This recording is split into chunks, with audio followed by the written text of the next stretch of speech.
Salam jumpa pemirsa, senang sekali Jurnal DAI dapat menemani Anda kembali bersama saya Sumboko. Dalam jurnal edisi kali ini kami telah menyiapkan liputan khusus bagi Anda, mewariskan sungai yang bersih dan menebar ilmu dengan buku.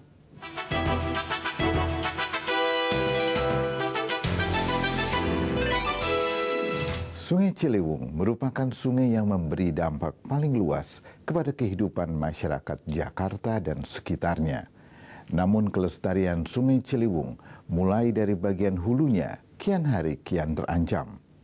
Tidak hanya soal sampah dan air keruh, tetapi wilayah sekitar Sungai Ciliwung juga kehilangan berbagai jenis flora dan fauna aslinya. Situasi yang memprihatinkan ini mengundang sejumlah komunitas peduli Ciliwung. Sejak tahun 2011 telah disepakati adanya Hari Ciliwung yang dijadikan momen khusus untuk mengingatkan semua pihak pentingnya menyelamatkan Ciliwung. Kemunculan bulus raksasa Citra javanensis tahun lalu memberi harapan dan semangat baru untuk mewariskan sungai yang jernih bagi generasi mendatang.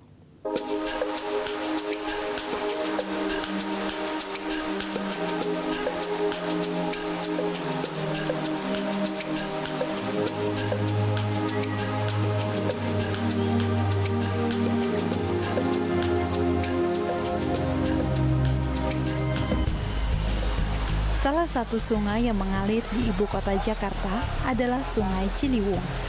Panjangnya mencapai hampir 120 km. Dari 13 sungai utama yang mengalir di Jakarta, Ciliwung adalah sungai yang memberi dampak paling luas. Ciliwung mengalir melalui tengah kota Jakarta dan melalui banyak perkampungan dan pemukiman. Makin hari, keadaan sungai ini makin memprihatinkan karena masalah polusi.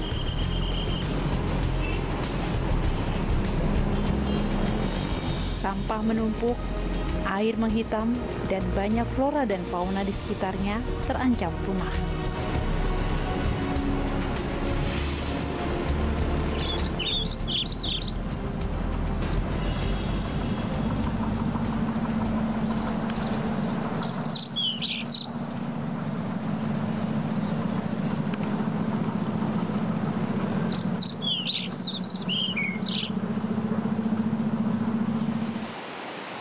Hulu Sungai Ciliwung terletak di sekitar Gunung Gede, Gunung Pangrango, dan daerah Puncak. Untuk daerah Puncak, daerah aliran Sungai Ciliwung atau Das Ciliwung memiliki luas sekitar 146 km persegi. Asal mula hulunya terkumpul dari titik-titik mata air kecil yang mengalir sedikit demi sedikit dan muncul dari balik akar-akar pohon dalam tanah.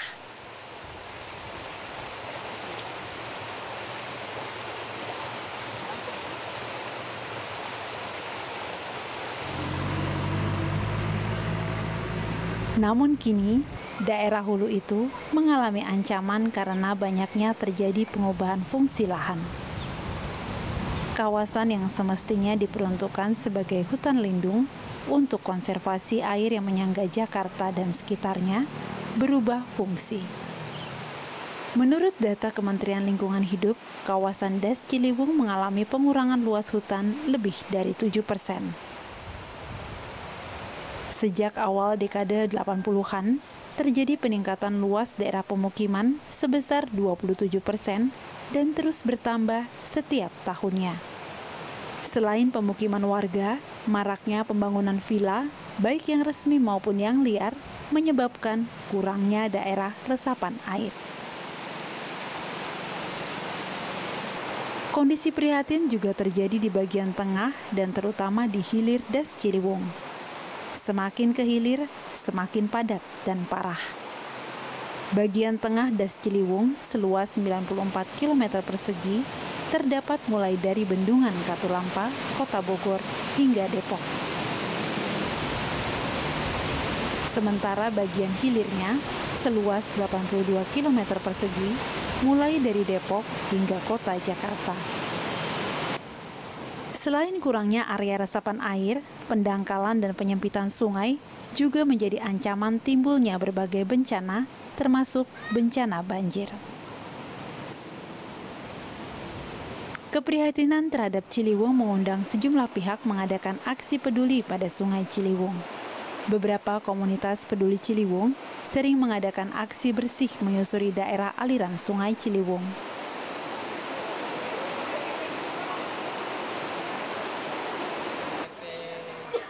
Tidak hanya mengumpulkan sampah, namun sesekali mereka juga peduli terhadap vegetasi di sekitar Das Ciliwung. Hal ini dilakukan hampir secara rutin setiap minggu bergantian oleh kelompok-kelompok peduli Ciliwung. Mereka juga melakukan aksi susur sungai dan bersih-bersih secara massal pada hari-hari peringatan tertentu, seperti Hari Bumi, Hari Lingkungan Hidup, ataupun Hari Keanekaragaman Hayati dan Hari Ciliwung.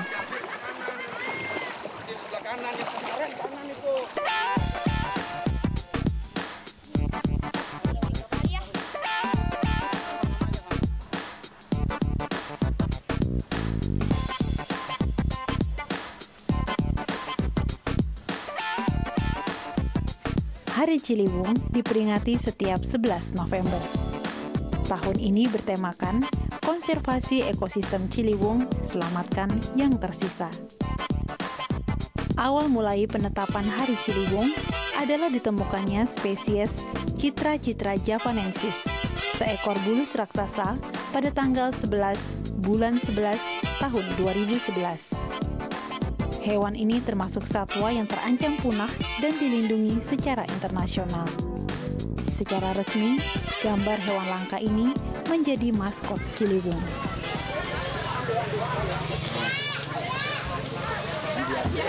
Yang diambil sampah plastik aja, daun-daun nggak usah diambil. Yang diambil sampah plastik. Daun nggak usah, plastik aja. Plastik, daunnya nggak usah. 11 November ini ditetapkan karena ada penemuan bulus raksasa Citra javanensis di Ciliwung, Jakarta, tepatnya di Tanjung Barat tahun lalu, 11 November 2011. Jadi cukup unik tanggalnya, gampang diingat, 11. Ya, jadi kita coba bulus Citra javanensis itu sendiri juga termasuk hewan yang terancam punah, itu sangat kritis, terancam punah. Itu dari IUCN, Badan Konservasi Internasional. Kemunculan hewan langka berukuran 140 kali 90 cm ini memberi harapan dan semangat baru untuk menjaga kelestarian Ciliwung. Secara umum, banyak fauna di Sungai Ciliwung yang telah punah. Data Lembaga Ilmu Pengetahuan Indonesia atau LIPI menunjukkan sekitar 92% ikan di wilayah Ciliwung sudah punah.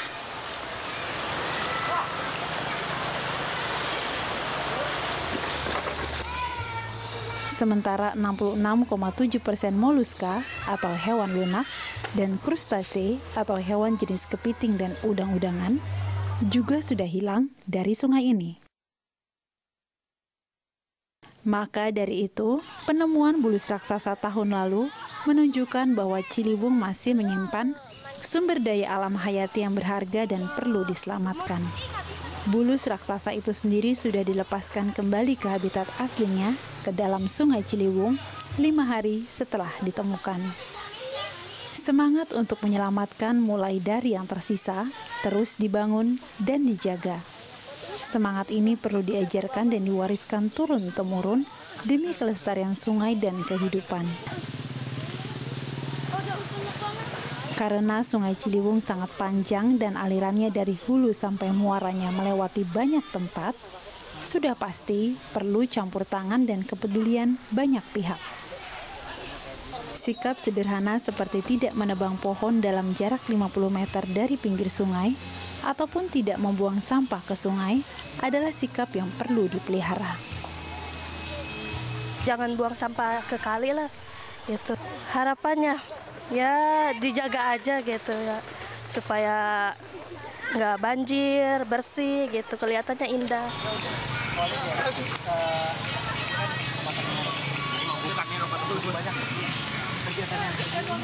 Ini teman kita juga kebetulan. Kita perlahan tapi pasti. Kita butuhkan aksi nyata untuk itu semua. Hari Ciliwung cuma sebagai pengingat aja, tapi yang pasti untuk melestarikannya harus setiap hari. Dan kita lakukan bahwa kita butuh memang aksi nyata dari itu semua. Kita bilang bahwa kita cinta lingkungan, lakukanlah aksi nyata itu, bukan cuma ngomong doang seperti itu.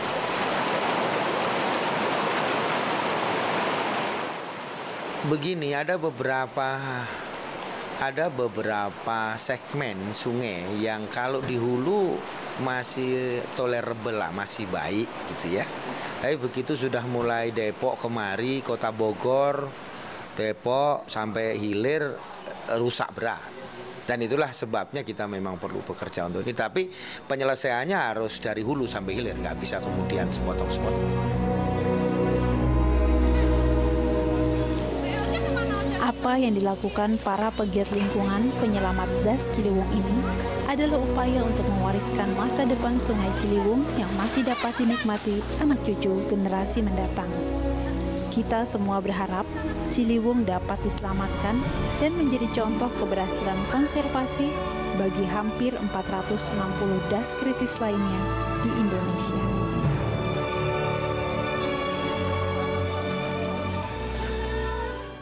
Menebar ilmu melalui buku dapat dilakukan mulai dengan cara yang paling sederhana. Tekad yang kuat untuk berbagi ilmu adalah modal utamanya. Ina Samsuri memulainya secara pribadi dari rumah sendiri, sementara warga RW 08 Cipinang Besar Utara, Jakarta memulainya secara komunal. Membentuk dan mengembangkan sebuah taman bacaan memang membutuhkan usaha dan kerjasama dengan berbagai pihak. Mengingat pentingnya hal ini, maka Kementerian Pendidikan Nasional memfasilitasi penyelenggaraan Festival Taman Bacaan Masyarakat tingkat nasional untuk pertama kalinya. Jam sehari, wah hari sudah gelap.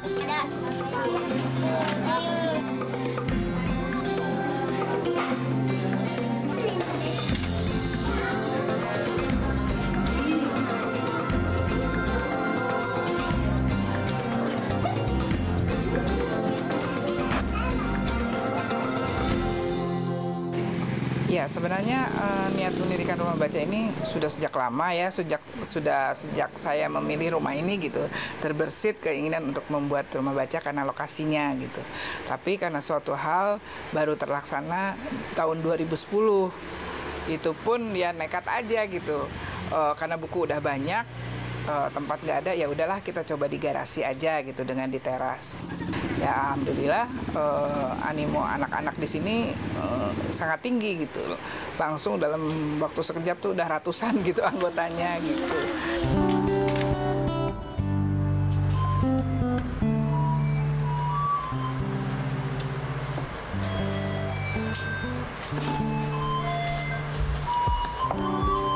Ina Samsuri lahir di Bandung pada tahun 1961. Lulus dari Fakultas MIPA jurusan Biologi, Ina pindah ke Jakarta. Sejak tahun 1995, ia tinggal di daerah Jati Bening, Bekasi. Disinilah hatinya terketuk. Bertahun-tahun lamanya ia memendam angan untuk mendirikan sebuah rumah baca bagi anak-anak yang tinggal di sekitar rumahnya.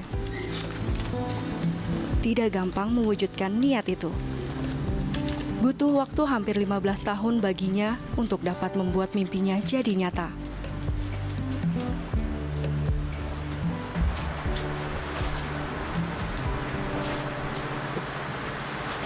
Ya tentu saja awalnya dari keprihatinan ya, di sini kan ada banyak SD negeri, punya perpustakaan tapi buku-bukunya mungkin tidak sesuai dengan minat anak. Ya selama ini kan ada pendapat bahwa kurang minat baca dan sebagainya. Padahal sebenarnya karena tidak ada titik temu antara anak dan bacaan yang sesuai untuk mereka. Mau masuk ke kelas 6 nih, kelas 5. Tisu. Rumah Baca Jati Bening berdiri sejak 22 April 2010. Walau terlihat sangat sederhana, namun bukan hal mudah bersikap konsisten mengembangkan sebuah rumah baca. Apalagi Ina melakukannya secara swadaya, hanya dibantu 2 anaknya yang masih kuliah. Sementara buku-bukunya didapatkan dari para donatur ataupun dari koleksi pribadi. Anggota rumah bacanya kini mencapai 1.295 anak. Kebanyakan dari anak-anak itu adalah para siswa dari 3 sekolah dasar di sekitar rumah Ina yang tidak memiliki perpustakaan di sekolahnya.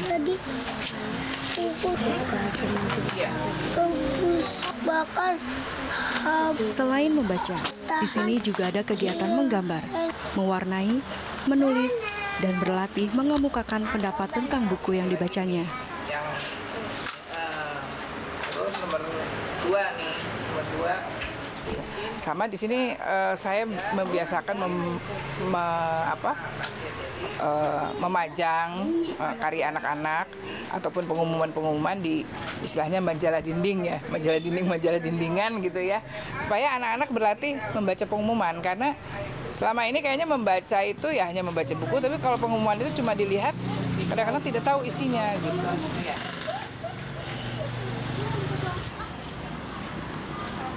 Rumah Baca Jati Bening menggunakan gambar capung sebagai lambangnya. Capung dengan mata besar dianalogikan sebagai rasa ingin tahu yang besar.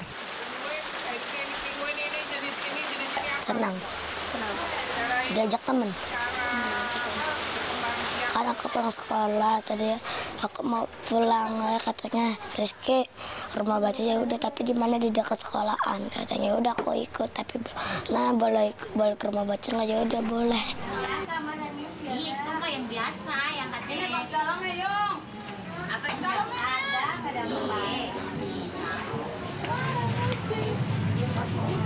Kawasan RW 8 Kelurahan Cipinang Besar Utara, Jakarta Timur, termasuk salah satu kawasan padat penduduk di ibu kota. Kawasan ini dihuni oleh sekitar 800 kepala keluarga. Lebih dari 20% di antara penduduknya adalah anak-anak. Sebagian besar warganya adalah keluarga ekonomi menengah ke bawah. Karena keterbatasan ekonomi, banyak anak di kawasan ini yang terhambat pendidikannya.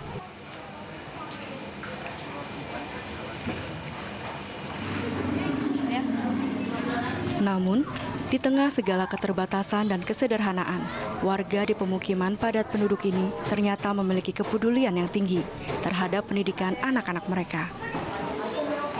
Setelah melalui usaha yang panjang dan melelahkan, warga RW 8 akhirnya bisa mendirikan sebuah taman bacaan masyarakat di lingkungan mereka.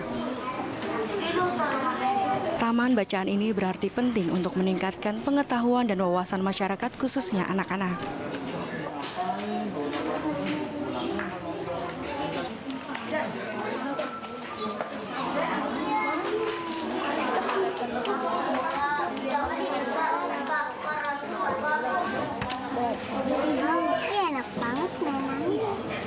Mendirikan dan menumbuh kembangkan taman bacaan bukan suatu hal yang mudah. Butuh tekad kuat, komitmen dan cinta kasih untuk terus menekuni dan memegang visi amal mencerdaskan masyarakat. Salah satu cara meningkatkan semangat dan mengembangkan taman bacaan adalah membentuk jejaring yang kuat di antara sesama pengelola dan pegiat taman bacaan masyarakat.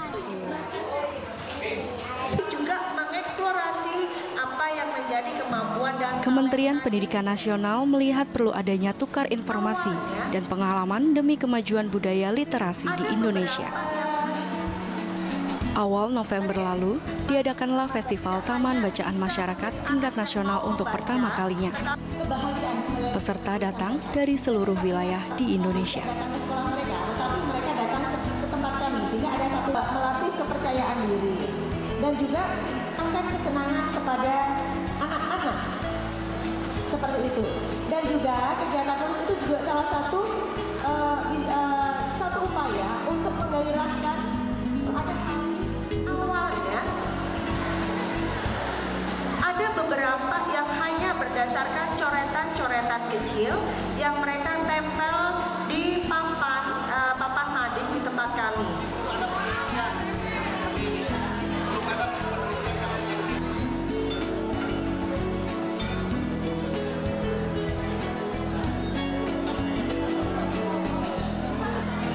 merupakan festival yang semua standnya itu para pengelola TBM. Jadi memang awalnya adalah membuat jejaring agar mereka kenal satu sama lain gitu ya, karena ternyata variatif sekali taman bacaan di Indonesia itu. Yang kedua tentu supaya masyarakat juga paham bahwa ada komunitas literasi, ada taman bacaan di Indonesia yang jumlahnya sekitar 6.000 TBM begitu, dan masyarakat harus bisa tahu akses untuk datang ke TBM gitu.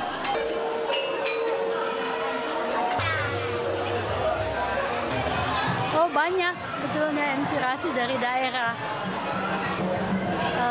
Misalnya dari Kalimantan, Jawa Timur juga bagus, Jawa Barat juga bagus sekali. Kami sangat senang dapat bertemu dengan teman-teman dari daerah dan mudah-mudahan dapat membentuk jaringan yang berarti untuk semua. Banyak hubungan dengan perpustakaan lain di daerah, sehingga kami juga nanti mungkin bisa membantu mereka.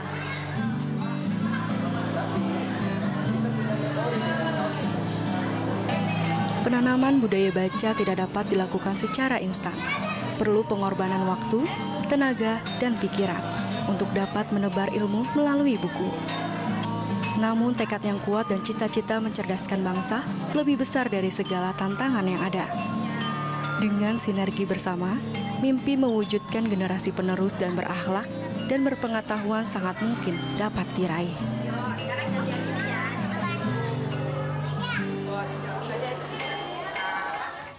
Memikirkan yang terbaik untuk generasi mendatang membuat kita lebih berhati-hati dan lebih bijaksana dalam menggunakan sumber daya. Jadikanlah hidup penuh makna, karena setiap peristiwa mengukir sejarah. Jika Anda memiliki saran atau kritik, silahkan kirimkan email ke jurnal.dai@daitv.co.id atau melalui SMS dengan format JDI spasi nama saran dan kritik Anda, lalu kirim ke nomor 0852 8580 8559. Akhirnya, saya Sumboko, mewakili seluruh kerabat kerja Jurnal DAI, mengucapkan terima kasih atas perhatian Anda. Sampai jumpa.